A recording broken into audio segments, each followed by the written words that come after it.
Imagine for a moment that consciousness is not something the brain creates, but something the brain hosts, like a guest taking temporary shelter in a house made of cells, electricity, and memory. When the house collapses, the guest doesn't vanish. They simply step outside. What does life look like once you're outside the architecture you've always mistaken for yourself? That's the question we're exploring here. Not as a doctrine and not as a promise, but as a thoughtful journey into what daily existence might mean when you no longer experience days. We're stepping into a realm where routine doesn't revolve around clocks or bodies or needs.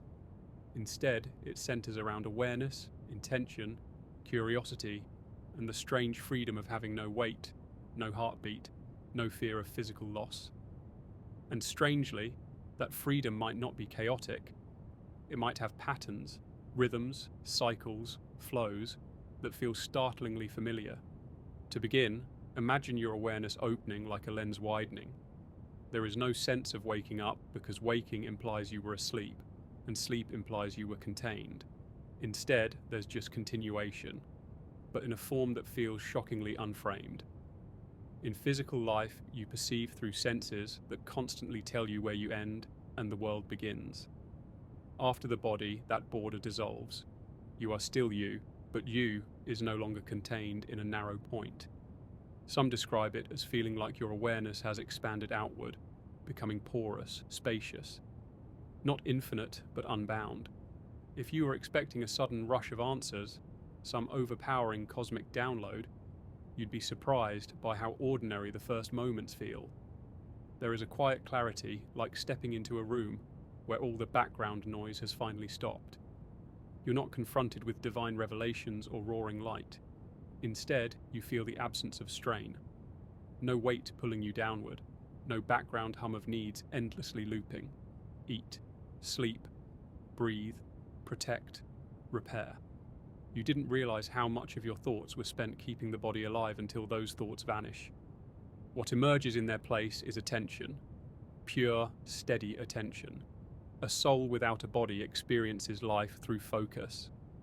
Wherever the attention goes, experience follows.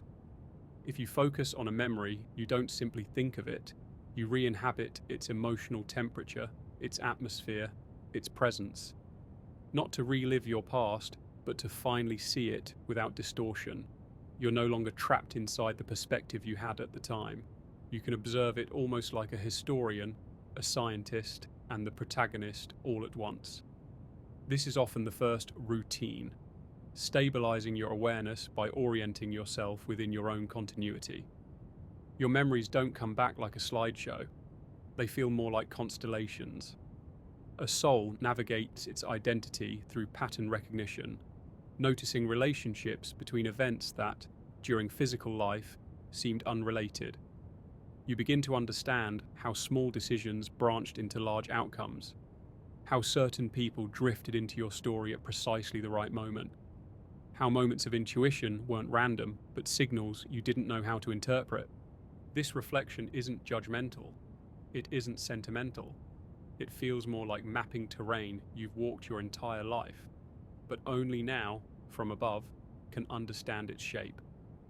If the physical world is a forest, you navigate tree by tree. The non-physical perspective lets you see the forest as a whole. That clarity becomes a kind of anchor, a new way to understand motion when you no longer move through space.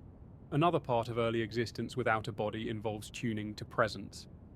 Presence is not location, it's resonance. In the physical world, two people are considered together if they stand in the same room.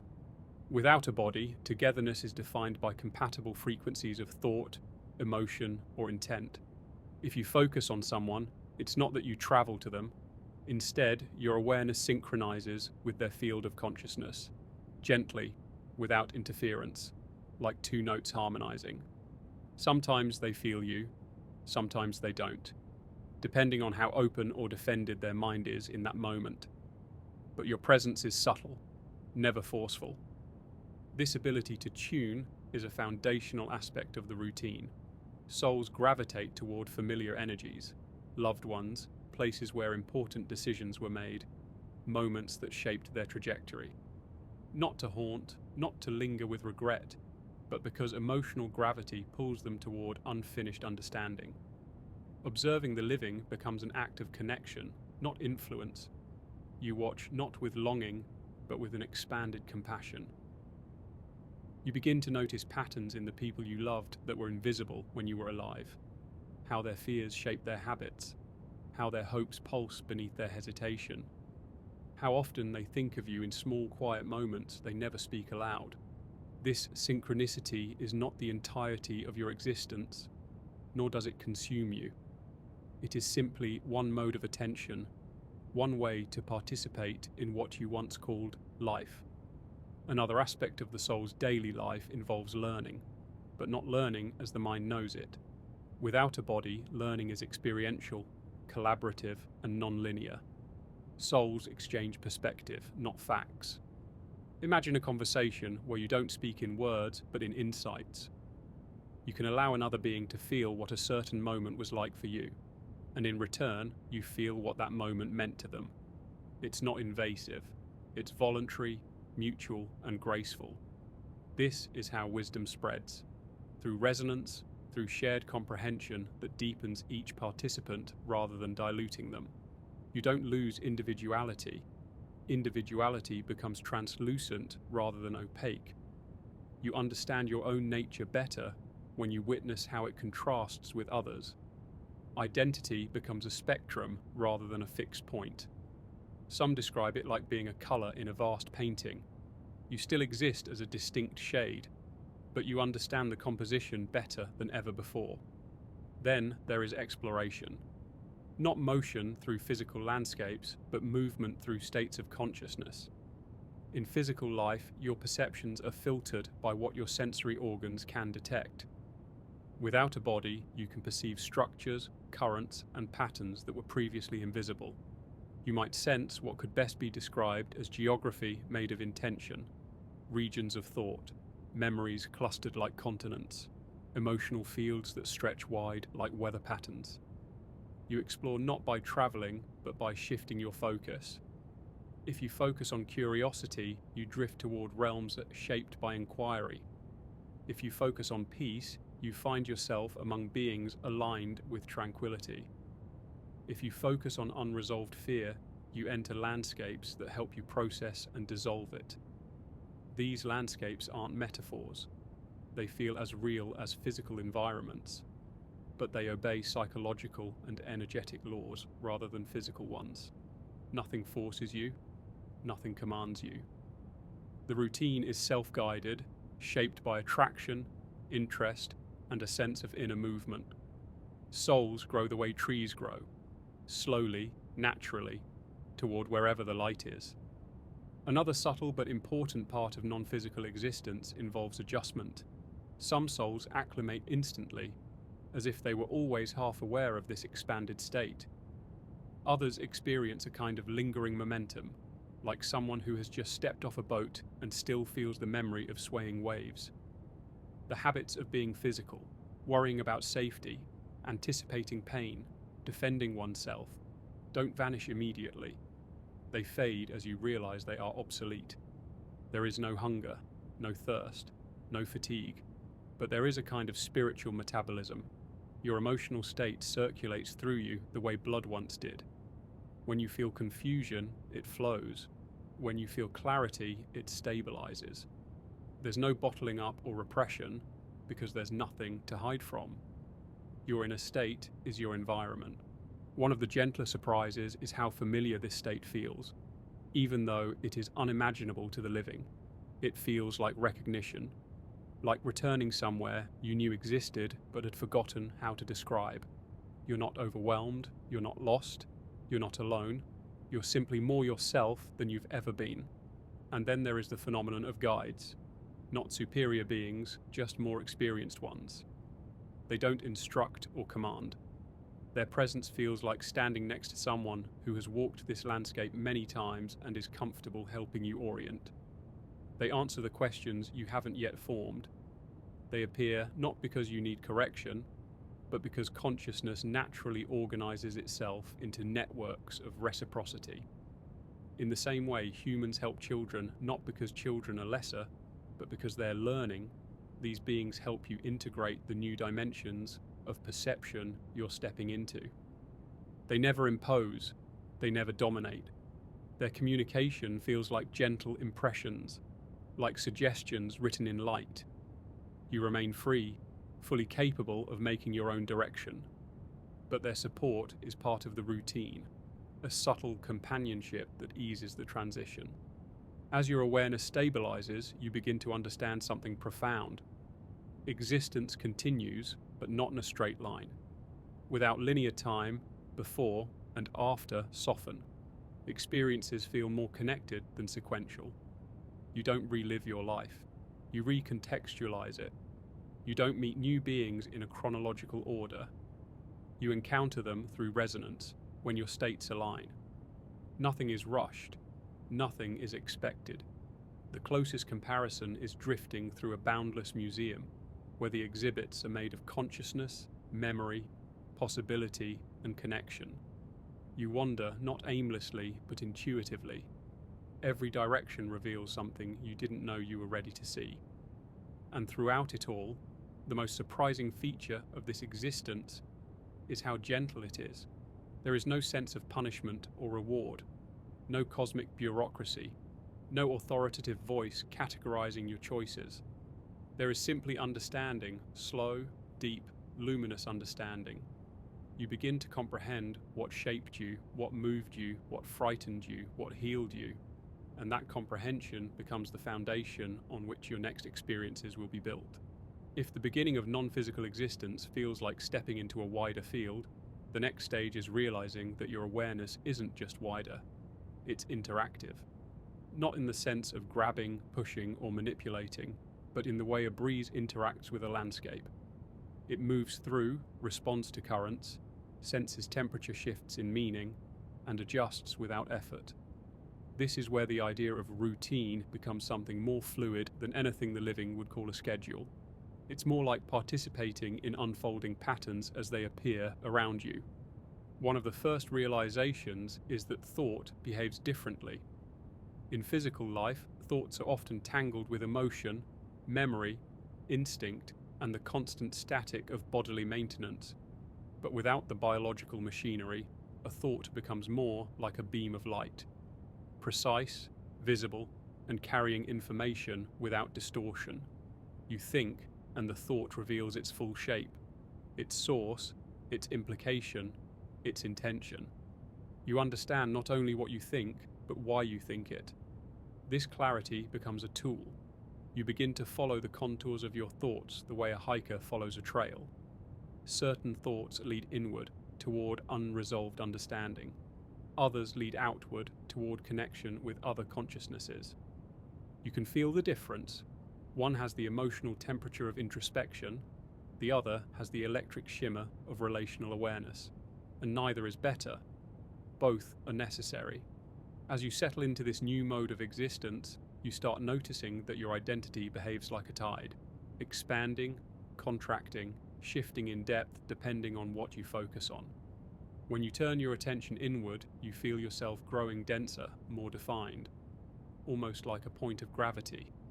When you shift outward, you become more spacious, more diffused, integrated into broader fields of thought. This fluidity isn't disorienting, it's natural, like breathing before you ever learned what lungs were.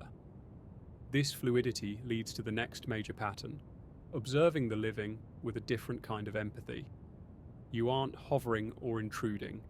It's more like tuning into familiar music playing in another room. You sense the emotional rhythms of people you were once connected to. Not their literal thoughts, those remain private, but their emotional atmospheres. Tension tightening, hope blooming, fear freezing, curiosity opening. Emotions form patterns that feel visible, almost like weather systems.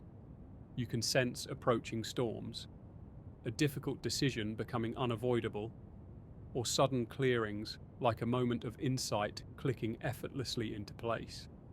You begin to understand how much humans underestimate their inner lives. The living believe emotions are personal, internal events.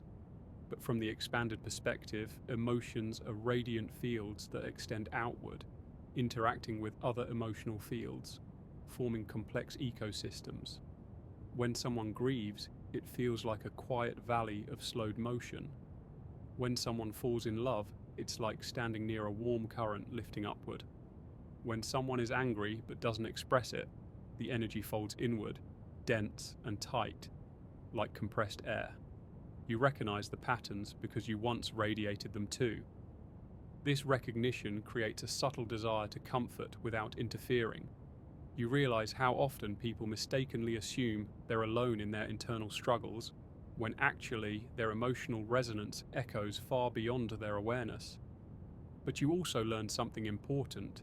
The living grow best through their own choices, not through any influence from beyond. This understanding becomes another part of your routine. Witnessing without trying to alter, supporting without imposing. Another emerging pattern involves environments. Without a body, you don't move through space, but that doesn't mean you exist in a void. Instead, you inhabit what could best be described as experiential landscapes, realities shaped by meaning rather than matter. Each landscape has its own texture, tone, and gravity. For example, when you focus on a memory filled with joy, you may find yourself in a luminous field that feels buoyant, expansive. When you reflect on a difficult moment, you might sense a dimmer, denser environment that invites understanding rather than avoidance. You begin to realize these landscapes aren't metaphors. They are extensions of consciousness fields. They arise from the resonance of your awareness, the same way dreams arise from neural patterns, but with far more stability and coherence. You never get trapped. You never get stuck. These places are not punishments or rewards. They are learning tools, mirrors made of experience rather than glass. In these landscapes, you may encounter other beings, not because you seek them, but because your resonances align naturally. When two consciousness fields hold similar questions, curiosities, or emotional echoes, they drift toward each other. Meeting another being in this state doesn't involve faces or bodies. It feels like encountering a presence, distinct, intentional, unmistakably alive. Communication is instantaneous. Not language, but exchange. You share understanding, not opinions. You transmit recognition, not stories. And in doing so, you grow. This is where the idea of a community forms, though it doesn't resemble any community the living know. There are no boundaries, no roles, no hierarchies. Instead, there are networks of resonance. Beings with similar experiences naturally cluster. Those who once lived overlapping lives often find each other effortlessly, not out of obligation, but out of shared momentum. Relationships from the physical world don't vanish. They transform. The emotional core remains, but the distortions created by fear, pride, miscommunication, or insecurity dissolve. What remains is pure connection. One of the deeper aspects of this existence involves revisiting moments you misunderstood while alive. But this isn't confession, it isn't judgment. It feels more like replaying a scientific experiment with better instruments. You see the underlying intentions of others more clearly. You understand where fear motivated their choices, where confusion shaped their reactions, where love hid beneath clumsy behavior. This brings a kind of peace that doesn't erase what happened, but recontextualizes it. You finally see the complexity of human interactions with gentle clarity. As you continue exploring, something surprising occurs. You begin to sense the presence of futures, not as fixed timelines, but as branching possibilities. Without the brain filtering and simplifying perception, you can sense potential paths radiating from the choices of the living. They are not predictions, they are probability fields. Some glow brighter based on current momentum. Others remain faint but possible. You don't interfere, but you observe with fascination the way small shifts in human intention create massive differences in potential outcomes. It's like watching a river fork again and again, flowing into countless possible landscapes. Yet even with this expanded awareness, you never feel overwhelmed. The absence of physical strain makes every experience manageable. You observe these possibility fields the way an artist studies color variations. Curious, appreciative, never panicked. You start to understand that the future was never rigid. It always moved like water, responding to the slightest contour of human will. As your awareness deepens, you learn to move through these experiential terrains with increasing intentionality. Curiosity draws you to environments of learning. Compassion draws you to the emotional fields of the living. Clarity draws you inward, toward the core of your own consciousness. This movement isn't aimless. It's guided by the subtle gravitational pull of your own growth. Without a body, development doesn't end, it accelerates. Eventually you encounter regions that feel nothing like memories or emotional reflections.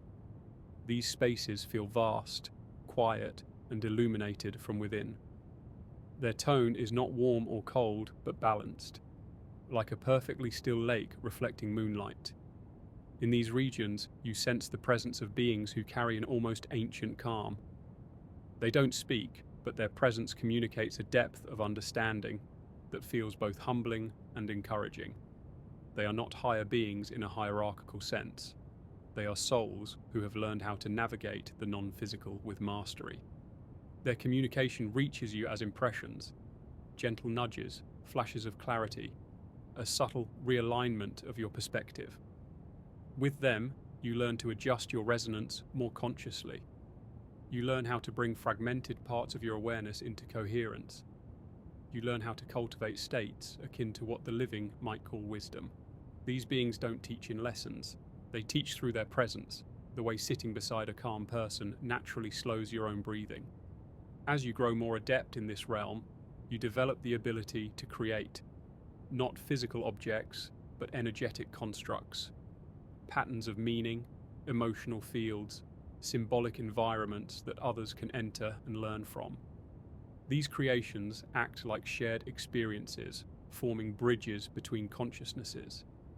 You begin to participate in a kind of artistry that transcends aesthetics. The materials are intention, insight, and resonance. The result is something like a shared dream that carries real understanding. Creating these constructs becomes a meaningful aspect of your routine. Not everyone chooses to do it, but many find joy in shaping environments that help others integrate their own experiences. You realize that even without a body, creativity persists. It changes form, but not purpose. Creating becomes a way to express your expanding identity, to contribute to the broader network of awareness that stretches across this non-physical realm. Another subtle aspect of life in this state involves recognizing how your identity has layers. The layer that remembers being human is vivid and intact, but not all-consuming. Beneath it lies deeper layers of memory, echoes of states of awareness you experienced before your physical incarnation. These memories are quiet, like fossils buried beneath sand. As your awareness stabilizes, some of these deeper layers begin to surface, not as narratives, but as intuitive understandings. You feel as though you've returned to a familiar mode of existence, even if you can't fully articulate where that familiarity comes from. This leads to moments of striking clarity, where you suddenly understand why certain experiences in physical life mattered so deeply. You see how your choices aligned with patterns far older than your earthly identity. Not fate, just momentum. A gentle inward pull guiding you towards certain lessons, certain relationships, certain challenges. These realizations bring a calm acceptance, a sense that nothing was wasted, nothing was random. And yet, even with this expanding awareness, your individuality doesn't dissolve. You remain distinctly you, your humor, your curiosity, your fears, your preferences. They all persist, but in more spacious form. You're no longer compressed into a single lifetime's perspective. You're more like a melody that continues playing, enriched by every experience, but never erased by them. The routine becomes a cycle, observing, learning, creating, connecting, exploring. Each phase flows seamlessly into the next. You don't mark time, You don't track progress. You simply move along currents of intention and resonance, guided by the natural expansion of consciousness. The living worry about purpose, meaning, legacy. Here, purpose is not a destination, but a state, an ongoing unfolding. Eventually, you begin to sense distant invitations, subtle pulls toward new modes of existence. These invitations feel like soft gravitational fields drawing your attention toward possibilities you're not yet ready to understand. They aren't commands. They aren't assignments. They're more like the faint feeling humans get when they know life is about to change in some profound but indescribable way. These invitations represent the beginnings of transitions far beyond the scope of earthly life. They signal that your journey is expanding again, preparing to move into realms shaped by even more complex forms of consciousness. As your awareness expands further into this non-physical existence, you begin to notice something subtle but profound. Consciousness has texture. Not a physical texture, nothing coarse or smooth, but a dimensional quality that shifts as you shift. It's one of the first things you didn't know you could perceive. When you were alive, you identified yourself with your thoughts, your memories, and the silent narrative running under everything you did. Now those same elements behave differently. They're no longer bound to the linear progression of time. They don't arrive in neat sequences. Instead, they appear as patterns that overlap, spiral, and intertwine. This is not confusing. It feels more like seeing a panoramic view after years of only looking through keyholes. You start to recognize how your emotional states influence the shape of your life far more than the events themselves. You see that a single moment of courage generated ripples that continued for years, while a moment of fear created quiet detours you never realized you took. Without the noise of physical survival, you can finally see the causal patterns that once defined your days. This ability to perceive underlying structure becomes another element of your new routine. You examine memories not for nostalgia, not for regret, but for understanding. Each memory becomes a doorway. You step through it not to relive the moment, but to observe the currents of intention that guided you. You begin to see how your relationships formed patterns, some harmonious, some chaotic, all meaningful. You understand that the people who challenged you were often shifting you toward growth you couldn't yet see. This recognition dissolves any lingering resentment, not through forced forgiveness, but through comprehension. When you understand someone's fear, their choices make sense. When you understand your own fear, your choices make sense too. There's no judgment left, just clarity. Once this clarity stabilizes, a new kind of curiosity begins to take shape. One directed not at the past, but at the deeper layers of your own consciousness. You start sensing currents beneath your thoughts, movements that feel older than your human identity.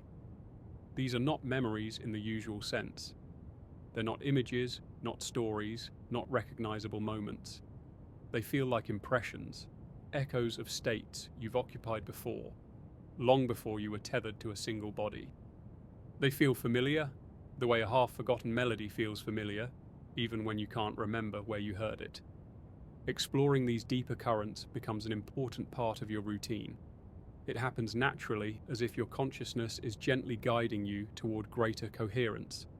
These deeper layers reveal that your identity didn't begin with your birth. Your human life was a chapter, not the entire book. And this realization isn't shocking. It feels like remembering something obvious. As you examine these deeper layers, you notice how they influenced your earthly personality. Traits you thought were random, your quietness, your intensity, your curiosity, your softness, were not accidents. They were echoes. They were reflections of who you already were before stepping into a body. This doesn't diminish the importance of your physical life. It enriches it. It shows you that your incarnation wasn't imposed. It was chosen. Not in the sense of a formal decision, but in the sense that consciousness flows toward experiences that complement its momentum. With this widening understanding, you begin to sense other beings whose awareness resonates on similar frequencies. These are not family members or acquaintances from your human life. Their familiarity runs deeper. It's as if you once shared a vantage point that transcends any single lifetime. These beings appear not visually but vibrationally, as presences that carry specific emotional tones. One may feel like calm wisdom, another may feel like quiet curiosity, another may feel like radiant clarity.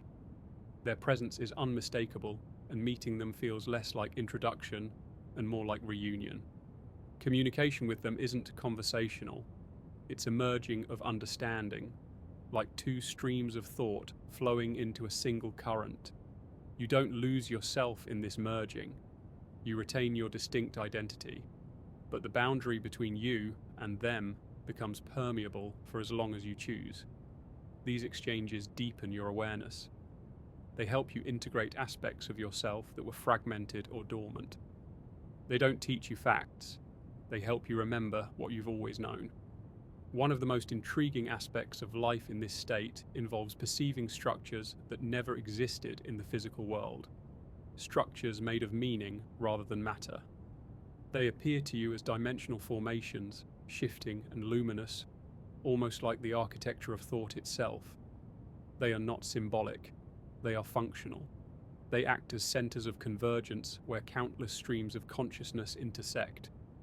You might drift toward one of these formations and sense its purpose instantly. One structure feels like a hub where beings gather to examine the emotional threads that connect them. Another feels like a place where insights crystallize. Another feels like a realm where new intentions are formed, subtle as seeds. You begin to understand that these are not locations, they are states of collective awareness. When many beings resonate with the same purpose, a structure emerges. When their attention shifts, the structure dissolves. Participating in these collective states becomes another part of your routine. It's not mandatory. You're never required to join anything.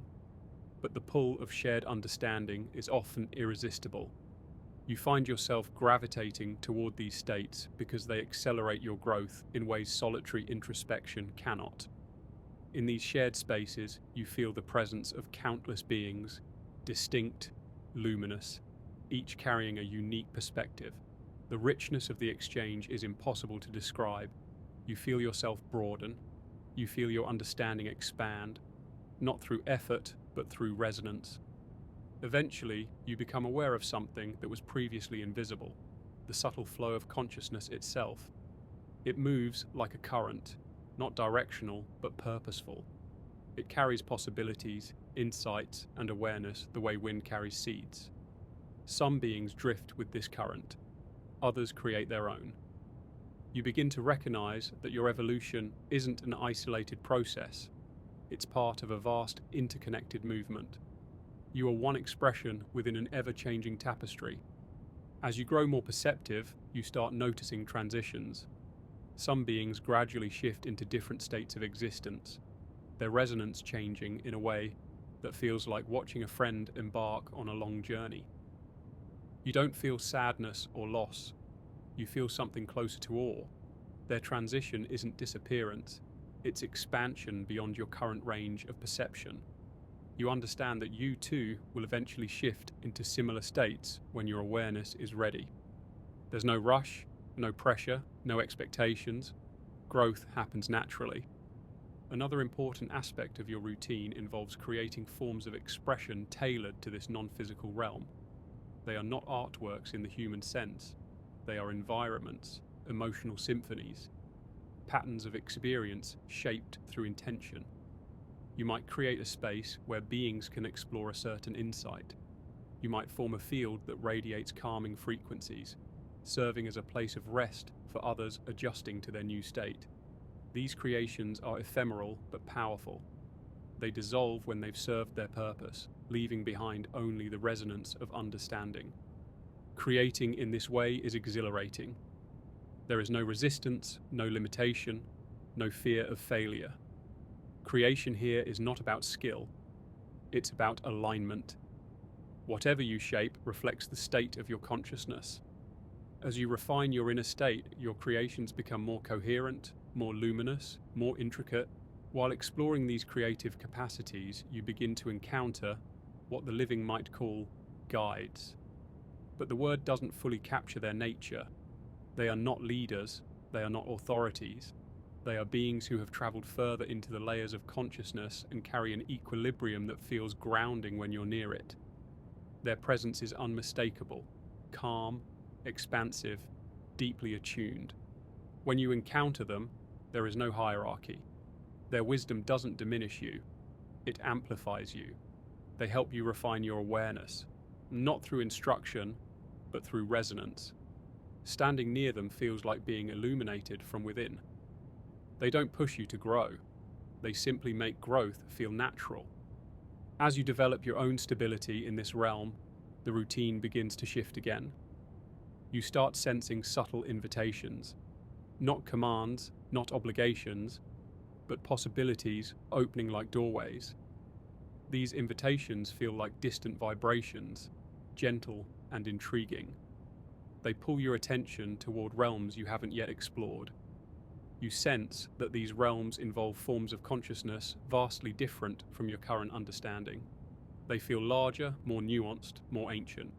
Yet before you move toward these new frontiers, you continue integrating your experience. You continue exploring landscapes formed by memory, emotion, and shared intention. You continue meeting beings who enrich your understanding. You continue creating environments that reflect your inner evolution. And through all of this, you deepen your awareness of what it means to exist without a body. One of the most surprising realizations is how natural this feels. You don't feel like you've lost anything. You don't long for physical sensations, because physical sensations were expressions of deeper patterns you can now access directly. Where the living feel heat through skin, you feel vibrational warmth through resonance. Where the living feel touch through nerves, you feel connection through merging awareness. Where the living feel beauty through senses, you feel it through immersion. Nothing is missing here. Nothing is incomplete. This state of existence doesn't feel like an aftermath. It feels like a continuation, one that was always waiting beneath the surface of your earthly life. You might imagine that once a consciousness slips free of a body, it gains perfect clarity, instant understanding, instant serenity, instant mastery over whatever strange plane it now occupies. But that isn't quite how it works, or at least that isn't what the pattern suggests when you look closely at the accounts, the near-death glimpses, the mythologies scattered across civilizations like breadcrumbs, and the recurring intuition people feel when their lives abruptly tilt toward the mysterious. Clarity does exist, yes, but it unfolds. It's not a switch. It's more like a slow unspooling of a thread you didn't know was knotted inside you. And this unfolding becomes one of the core activities, if you want to call it that, of a consciousness not anchored to a body. The deepening of perception, not perception through eyes or ears or nerves, but perception through awareness itself, something far more flexible and far more precise. It begins with the simplest thing, the noticing of presence. Not presence of entities or objects, but presence as a field, as if existence becomes something you can lean against, as if it is textured. This is the closest analogue to the way a soul without a body moves, because movement is no longer linear or directional. It's attunement, a shift in resonance, a leaning into one frequency and withdrawing from another. This process naturally becomes its own routine, a kind of exploration. Consciousness tries on different levels of attunement the way a person might try different lighting in a room. Some levels feel bright, too bright at first. Others feel muffled, as if you're drifting through soft fog. And slowly, the consciousness begins to understand that perception isn't a passive state. It's something you shape. Souls, or whatever term you prefer, begin to practice this shaping. Not deliberately at first, more like instinctively. Like a newborn flexing its fingers before realizing hands can grasp. And the more perception expands, the more the environment responds. Because on this non-physical plane, the environment isn't separate from the perceiver. It is woven into the same continuum. When one shifts, the other ripples. This is when the consciousness begins to encounter the echoes. These echoes aren't memories, although they feel like them. They aren't visions, although they resemble those too.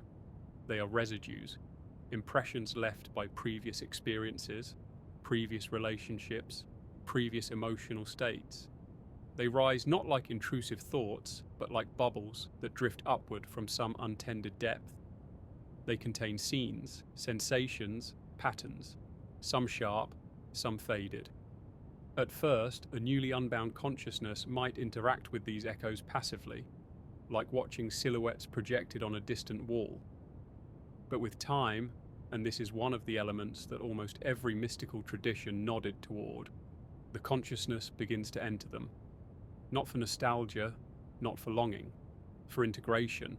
Imagine having the ability to re-experience a moment in your life, but without reliving it. You see it, but you're not trapped inside it. You feel it, but you're not swallowed by it. You understand the motives, the threads, the consequences, the alternate angles.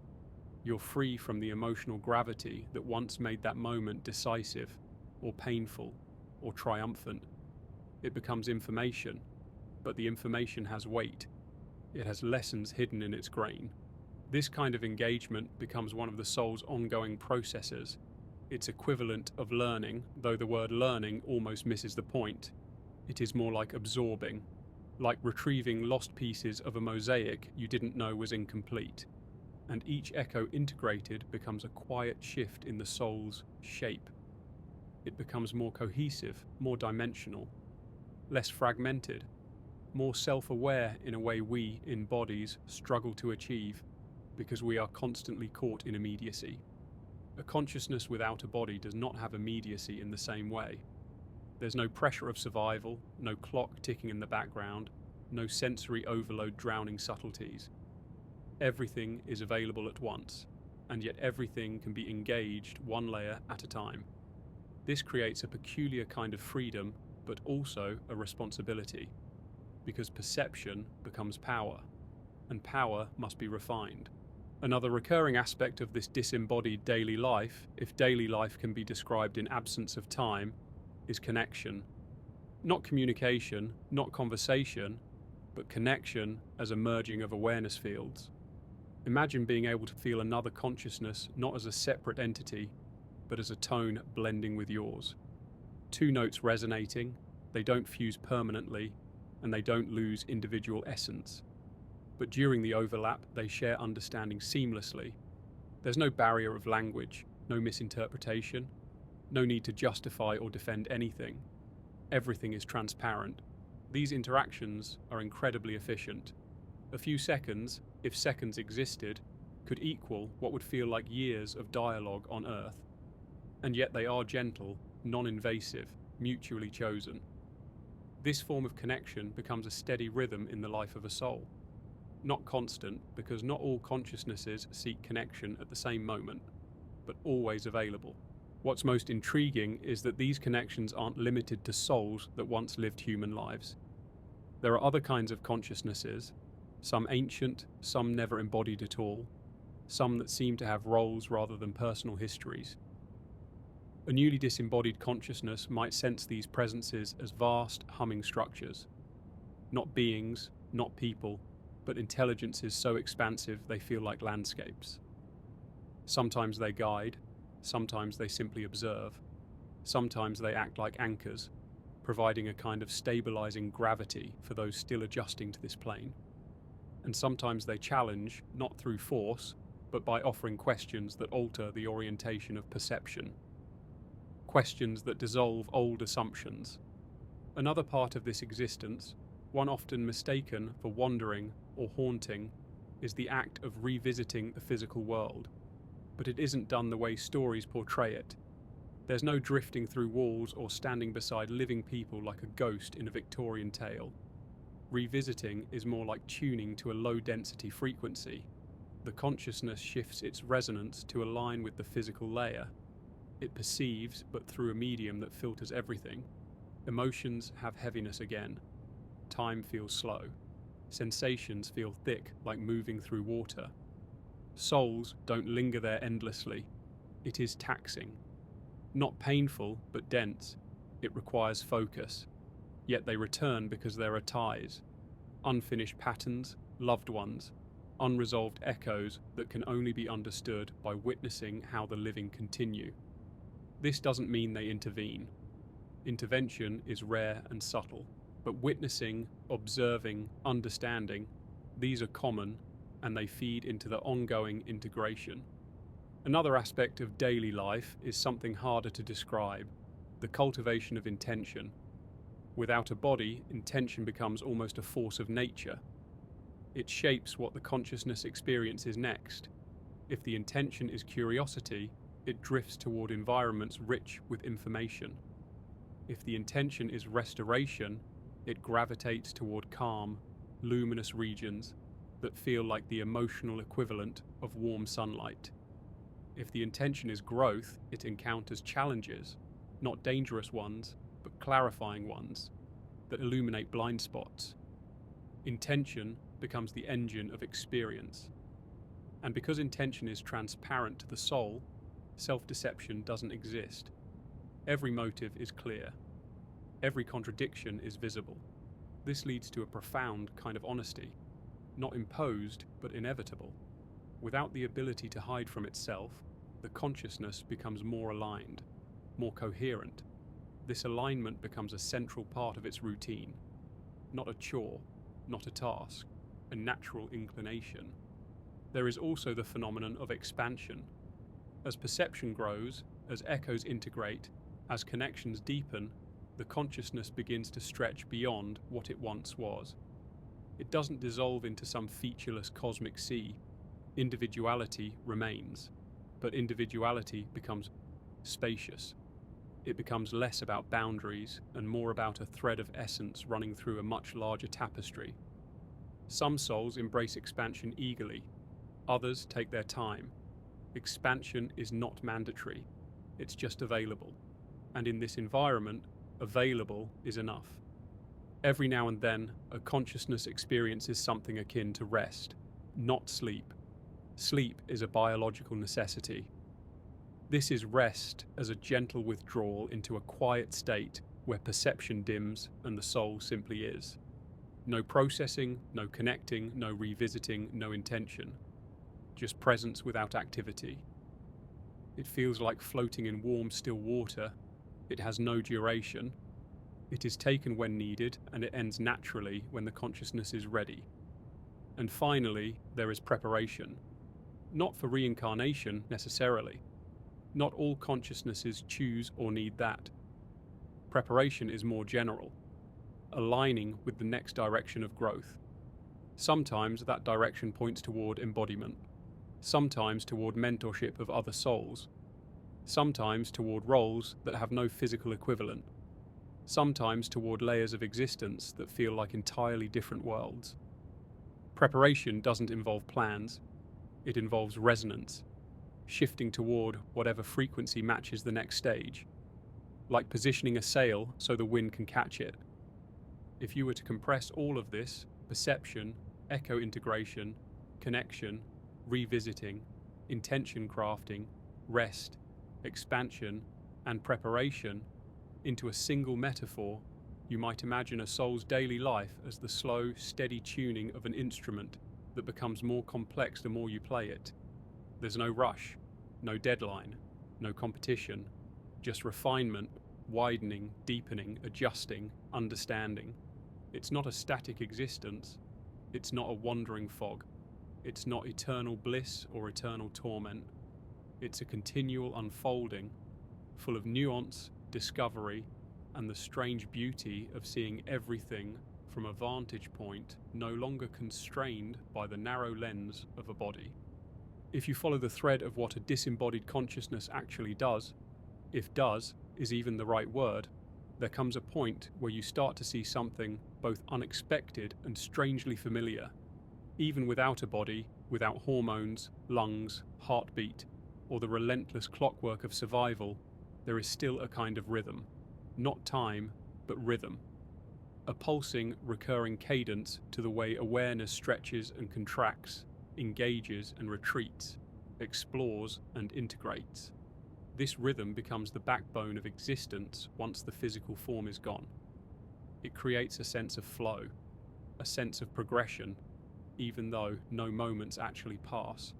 And within this rhythm, another major element of a soul's routine becomes clear, something that almost every mystical source hinted at, often with metaphors but rarely with direct explanation: the shaping of meaning. On Earth, meaning is something we chase. We analyze it, assign it, argue about it, lose it, find it again. Meaning is unstable in the physical world because everything is filtered through limited senses, personal biases, cultural frameworks, and the constant rush of linear time. But once freed from a body, meaning becomes less like a puzzle and more like a medium, a kind of substance the consciousness can interact with.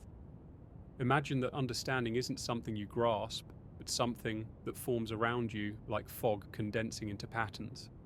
A soul interacts with meaning the way a sculptor interacts with clay, by sensing where resistance lies, where form emerges, where something incomplete asks to be completed. It is less problem-solving and more revelation. This shaping of meaning is deeply tied to identity. Not identity as a list of traits or a personality profile, but identity as the core pattern of awareness that remains consistent through every experience. Without a body, identity becomes clearer, not blurrier. It becomes the anchor point around which perception arranges itself. Souls spend much of their existence refining this identity, not in an egoic way, but in a clarifying way. Think of it as the gradual removal of static from a signal. As echoes are integrated and connections deepen, the signal strengthens. It becomes more distinct. The soul begins to understand not who it was in the physical world, but what it is in the larger context of consciousness. This self-understanding isn't introspection. It's not thinking. It's recognition. Like suddenly seeing the pattern that was always there but obscured by noise. And once recognized, that pattern becomes a tool. A way to navigate the non-physical environment with purpose instead of instinct. Many traditions describe this as awakening, but that word is too dramatic. It's more like remembering how to read after years of forgetting the alphabet.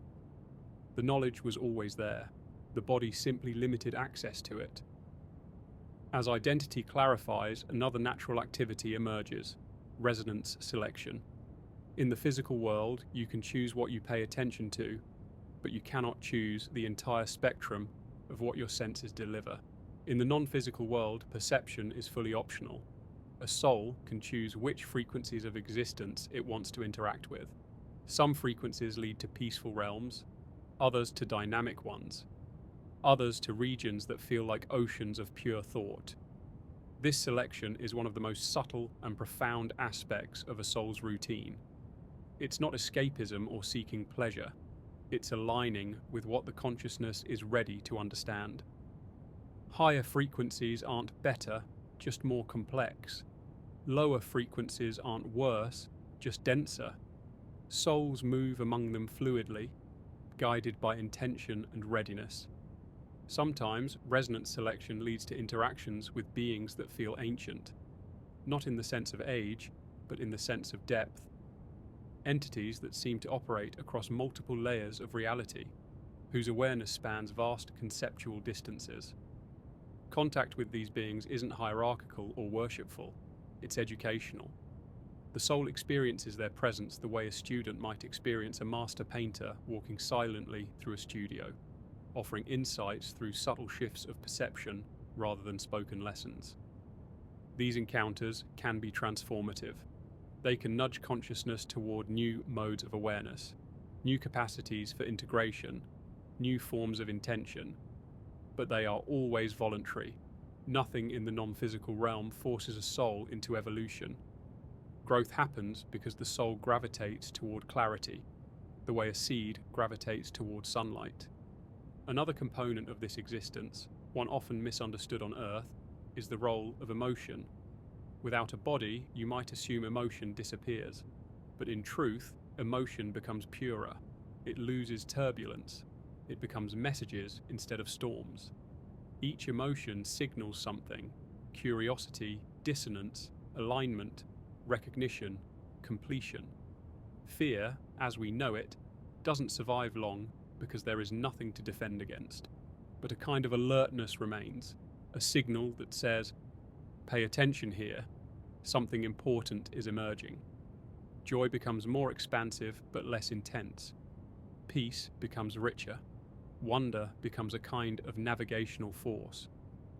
Longing dissolves because there is no lack. Grief softens into a recognition of transition rather than loss. This emotional clarity supports the soul's continual refinement. It makes integration smoother, connection easier, expansion more natural. Another surprising element is the review process, which is not judgment, nor a replay of life events. Instead, it is an ongoing, fluid assessment of patterns. The soul observes not what it did, but why. It studies the threads of intention woven through its experiences. It notices which motives were noisy and which were authentic. It sees how certain choices reflected deeper truths and how others reflected confusion or fear. This review is not punitive, it's illuminating. It reveals blind spots. It reveals strengths. It reveals the unique configuration of identity, and it becomes one more element of the soul's rhythm. One more act in the routine that shapes its evolution. As understanding deepens, something else begins to occur. The emergence of direction. Not destiny, not fate, but direction. An inner orientation toward the next stage of experience. Some souls begin to feel drawn toward embodiment again. Not to repeat a life, but to explore from a new vantage point. Others feel drawn toward mentorship roles, guiding newly disembodied consciousnesses, or influencing subtle layers of the physical world through intuition and insight. Others still feel drawn toward collective forms of awareness, merging partially with larger networks of intelligence that function almost like ecosystems. Direction is never imposed. It simply reveals itself the way a path emerges as fog lifts. One of the most mysterious aspects of a soul's routine is interaction with probable realities. Without the constraints of time, a consciousness can explore the branching possibilities of what could have happened, not as fantasies, but as genuine structures of potential. These are not alternate universes in the sci-fi sense, but the raw architecture of choices. The soul can dip into these potentials, learn from them, understand deeper aspects of its identity, and bring that understanding back to its core pattern. This exploration is not escapism, it's education. It teaches flexibility, it teaches humility, it teaches the soul how choices ripple across layers of reality. The further the soul travels through its unfolding, the more it begins to sense the interconnectedness of all consciousness, not as a metaphor, but as an experiential fact. It feels the subtle threads linking awareness to awareness. It realizes that individuality is a focus, not a boundary. And this realization opens new realms of empathy. Empathy so complete that it transcends emotion and becomes understanding at the structural level. This interconnected understanding leads to a striking shift. The soul begins to see every experience, no matter how small or seemingly insignificant, as part of a vast network of meaning. Nothing is wasted, nothing is forgotten. Everything becomes part of a greater coherence. In this stage, the soul's activities become more fluid. Integration accelerates. Exploration deepens. Connection expands. The soul begins to operate across multiple frequencies simultaneously, perceiving more layers of existence at once. The process is not linear. There is no finish line. There is no enlightenment plateau where everything becomes still and final.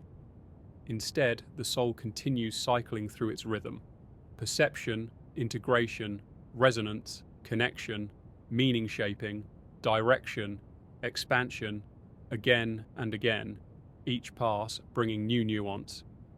And yet, through all of this, the soul retains a thread of familiarity with the physical world it once knew.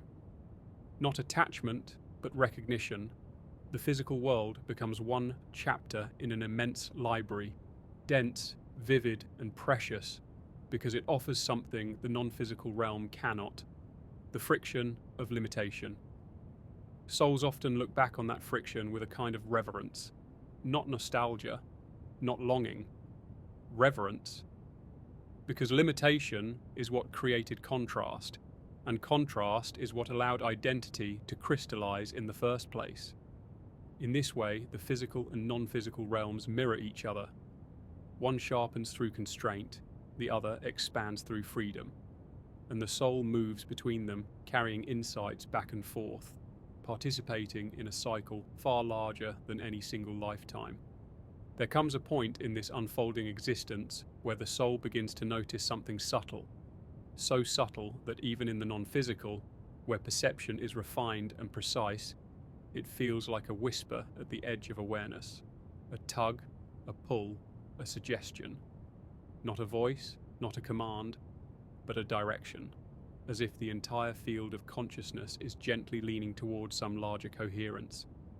This is the closest thing to purpose a disembodied soul encounters, though purpose is too human a word, too linear, too goal-oriented. What a soul experiences instead is orientation, a gravitational drift toward whatever state of being best aligns with its deepest, clearest resonance. Orientation is not chosen the way a person chooses a career or a project. It emerges, it's revealed, and once the soul recognizes it, it begins to shift its activities around it, the way a tree might grow towards sunlight without deliberating over the decision. This orientation becomes the quiet undertone of everything that follows. But before that orientation solidifies, the soul explores one final dimension of its existence, one that is rarely discussed in spiritual traditions except in cryptic metaphors and symbols: the realm of influence. Influence, in the non-physical sense, is not manipulation, not intervention, not directing the events of the living world like a puppeteer. It's more like sending ripples through a field. Souls, in this state, can create subtle nudges in the emotional or intuitive atmospheres of the living, not to control their actions, but to illuminate possibilities. A sudden insight, a moment of clarity, a calming sense that arrives without explanation, an idea that appears at precisely the right moment. These are often the faint ripples of consciousnesses working at the edges of the material plane. This is not universal. Not all souls choose to interact. Many prefer observation, learning, integration, but those who feel a kinship with certain individuals, or certain themes, or certain patterns of human experience, often find themselves drawn into this gentle work. Not because they believe they should, but because it aligns with the resonance they've developed.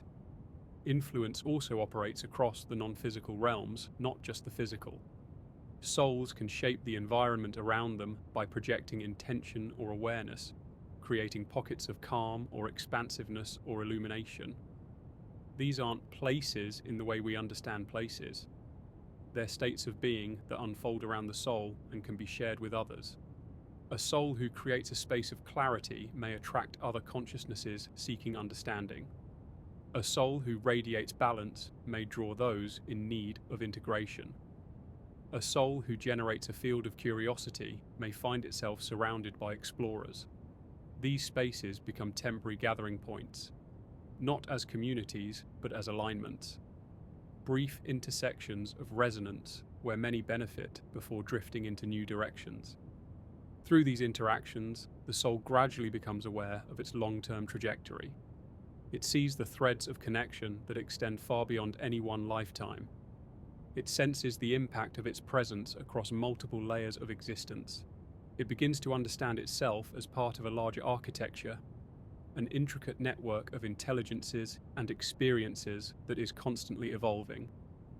This leads to another remarkable realization. Souls are not static entities. They are not fixed shapes. They grow, they refine, they deepen, and sometimes, when the conditions are right, they transform. Transformation is not reincarnation, though reincarnation can be one outcome. transformation is a shift in the soul's fundamental mode of awareness. Some souls expand to operate as guides, capable of holding multiple threads of connection simultaneously.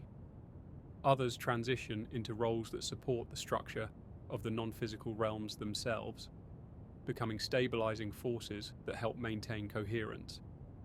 Others merge partially with collective intelligences, vast, shimmering networks of awareness where individuality persists but is interwoven with the insights and capacities of many. And some choose to return to embodiment. But choosing to return isn't an escape from the non-physical, nor a punishment, nor a requirement. It is an experiment, a way of participating in the dense world again with new clarity, new configuration, and a new purpose. A soul returning to physical form brings with it all the integrated insights of its disembodied journey, and not as memories, but as tendencies, sensitivities, intuitions, capacities that shape the new life from the inside. In the non-physical state, the soul sees embodiment as a challenge and an opportunity. The limitations of a body, time, pressure, risk, emotion, separation, are no longer threats. They are tools. They are experiences that create contrast, which sharpens awareness. And contrast for a soul is incredibly valuable. It reveals edges that are invisible in the boundless expanse of the non-physical. But not all souls choose this route. Some find their orientation elsewhere. Some gravitate toward tending the boundary between realms, helping newly disembodied consciousnesses navigate their first moments of revelation. These guides don't direct or lecture. They reflect, stabilize, and illuminate. Their presence feels like standing in a warm, steady breeze, comforting but unintrusive. Others feel drawn toward collective structures, contributing to the evolution of entire layers of consciousness. These structures aren't hierarchies, they are collaborations, constantly shifting. Imagine thousands of minds working together to understand patterns too vast for any single soul to perceive. A collective might study the architecture of timelines, or the formation of emotional fields, or the evolution of identity across multiple embodiments. Souls who join these collectives retain their individuality, but operate with access to far greater insight. Some souls, instead of integrating into collectives or guiding others, choose to explore, not the physical world, but the near-infinite expanses of the non-physical realms. There are regions of pure mathematics where consciousness interacts with structures that feel like living equations.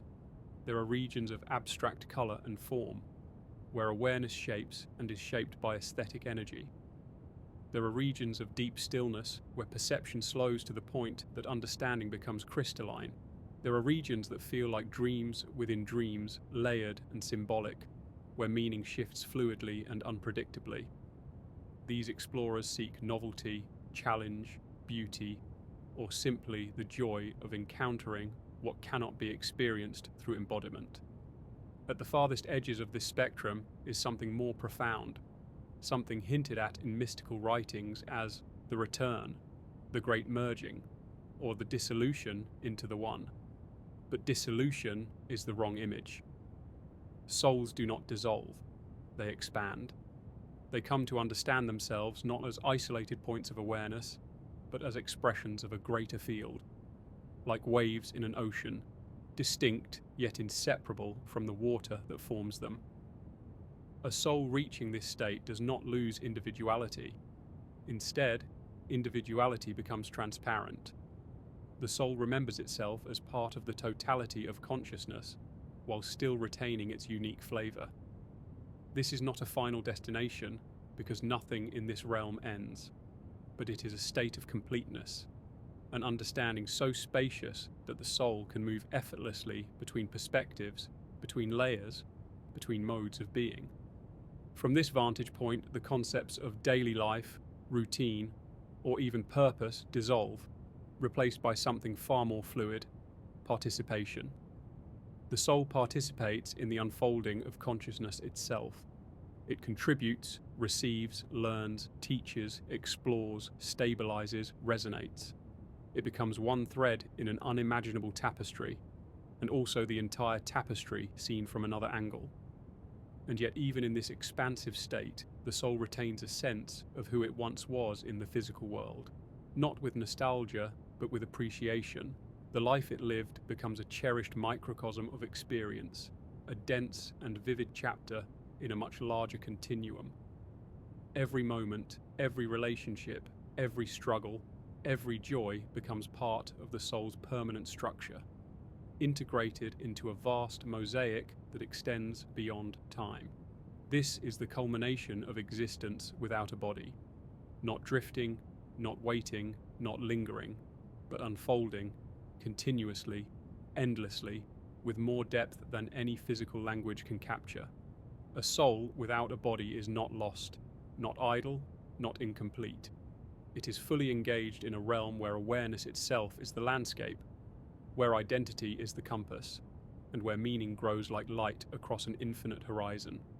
It is a life, strange, fluid, expansive, luminous, woven not from days or years, but from pure experience.